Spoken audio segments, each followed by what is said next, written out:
Shining the Light with IUMC welcomes you to another Meditate at 8. Our last meditation word for this week is world. Too often Lent is a time when my focus is on me, on my need for forgiveness, my need to repent, my need to seek renewal and change. Lent is, of course, about all of that, but Lent isn't limited to me. When 100% of my faith focuses on me, I can be assured, and you can be assured, that we have made the gospel, the good news of Jesus Christ, too small. Yes, God has a plan for my life and for your life, but God also has a plan for the whole world. As John 3:16 says, "For God so loved the world that he gave his only Son." God's grace and love encompass the world. God draws into his embrace every human being of every nation and every culture.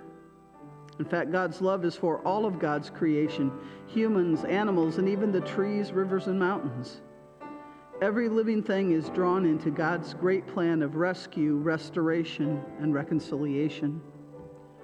God invites us to be part of this divine dream, which, by the way, will someday become reality. You may be wondering how this affects you. After all, none of us individually can change the world. But we begin as a first step to change our hearts and our attitudes. Today, when you read the newspaper or news online or on television, read or watch it through the eyes of Jesus. Think about what breaks Jesus' heart. As I type this, I just read this morning that Indianapolis has recorded its 46th homicide for the year, an all-time high. We are just into March, and we're hitting a number that several years ago I wouldn't have thought possible. The senseless violence and loss of life must break Jesus' heart. I don't have a good answer when I think about how to respond to what I see in the media, but I can, in prayer, ask God to show me ways in which I might respond. If nothing else, I can pray more. And prayer, by the way, is so much more than nothing.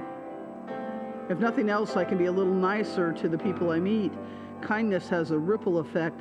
The person I'm kind to might be kind to the next person they meet, and so on. What do you think?